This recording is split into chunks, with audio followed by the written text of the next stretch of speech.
Good morning. I went to my first burlesque show last night that I ever had seen performed. I took a class in burlesque a while back, but well, I took two classes in burlesque.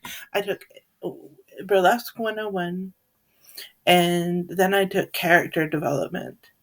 So I have been actually working on my character, whose name is Brazen Bounces.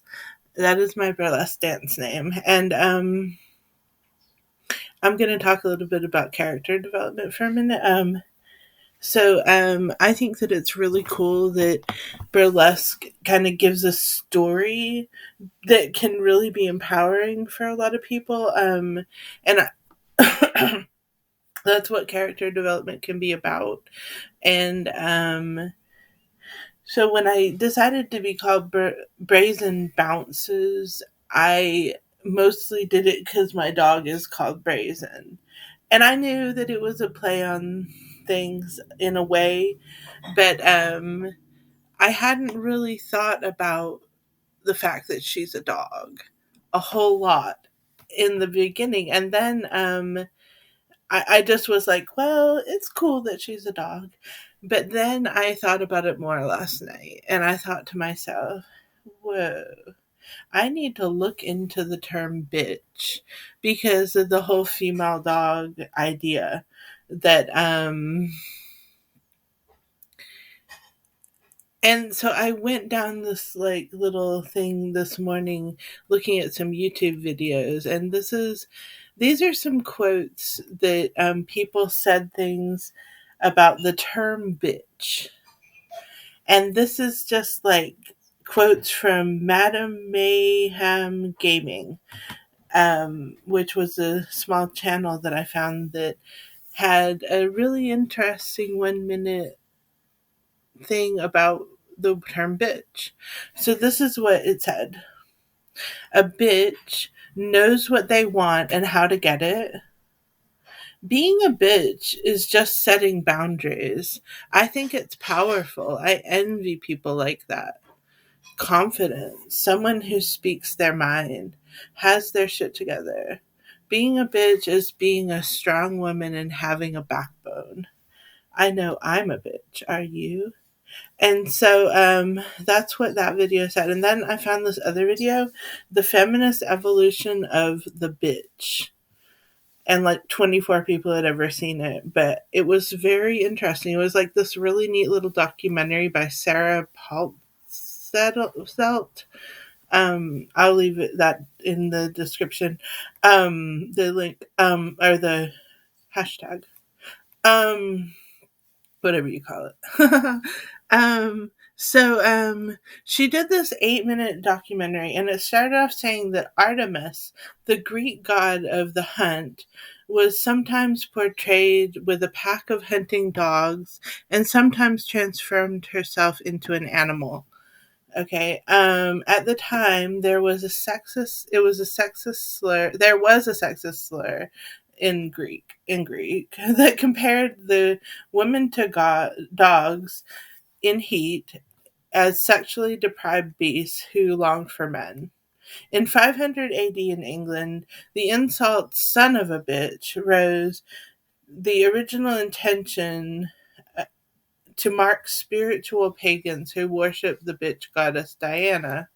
Shakespeare used the term in his writing twice, but never to insult women. In the 16th and 17th century, it was used to equate men to dirty female dogs. In 1920, America in America, the term came back again for the first wave feminists. Women were getting attention for the right to vote. These women were rebels of society and went against the idea of housewife and created the whole new kind of women. And they got the right to vote. So it wasn't just about housewife, but that was important. And in 1960, Betty Friedan published The Feminist Mystique about women's position as housewives. Second wave feminism feminists resurfaced the term. The fight continues. In 1970, Joe Freeman published the Bitch Manifesto that defined second wave feminists as bitches. Bitches refused to serve, honor, and obey anyone. We must be strong. We must be militant. We must be dangerous, it said.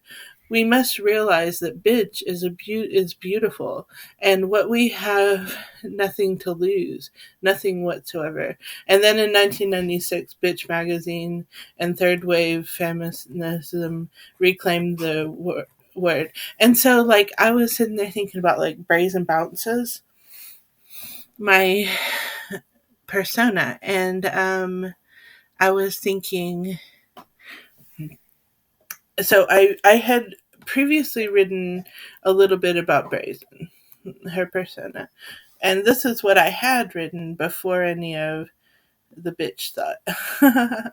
I wrote, Brazen had a hard time rising into dance. She's an intellectual, quirky lady, a bit odd in ways, definitely different from the main. She has a hard time finding her place and fitting in, but ultimately she realized she was not meant to fit in at all, but to shine. There is something about dance where I truly feel myself and need to feel the emotion of the movement.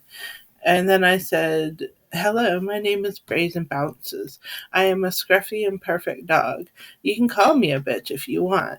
I might be your bitch, but I am not just some husky hussy.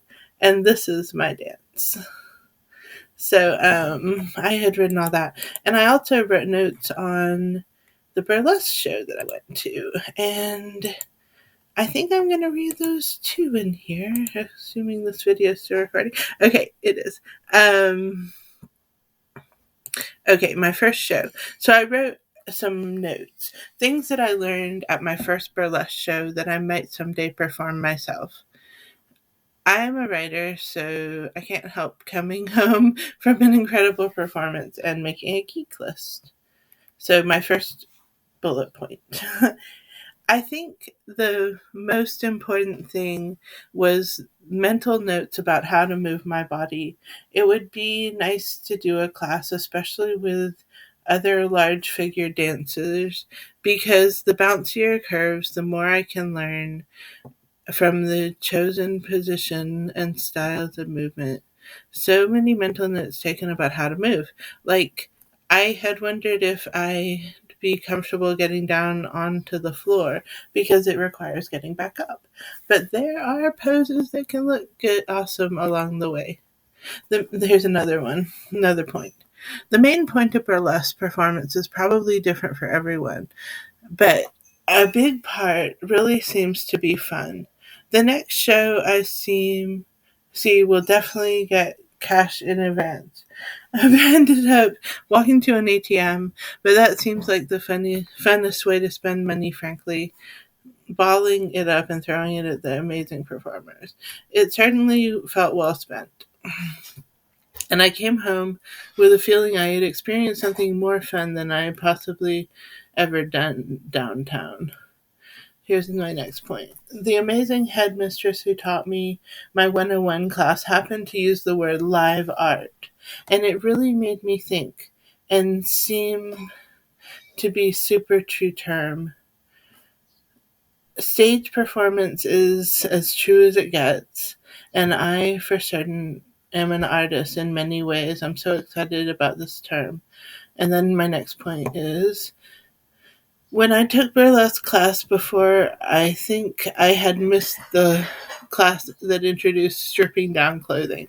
We were going to learn about gloves, heels, and shawls, and I stayed home. And that was a bad idea in my learning because I now know that there is a heavy undressing component. It made me think about the clothes that I have and what I would need for my own show. Clothes are always exciting, so this is great news. My next point is, this is obvious, but all kinds of people, genders, and sizes do burlesque dancing. All kinds of bodies and no limits is one great reason I love burlesque, because it's empowering for those of various kinds. And my next point is I am shy and awkward, but I really am hoping to get to know some of the people better at future events. And my next point was the element of the story really draws me this art form in amazing ways. All of these artists empower themselves through the dance. They can develop plots and character personas that is currently exciting to me and something I am working on myself. And the final point is I look forward to feeling more comfortable in my skin, pushing myself outside my comfort zone, and I'm feeling tonight with remembering vibrantly that I am alive, that I am not old, that I have so much left to do and see, and I am inspired to try.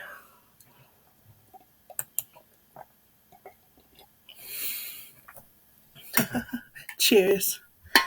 It was coffee. Okay, thanks for watching. If you enjoyed this video, I have a whole playlist of burlesque type.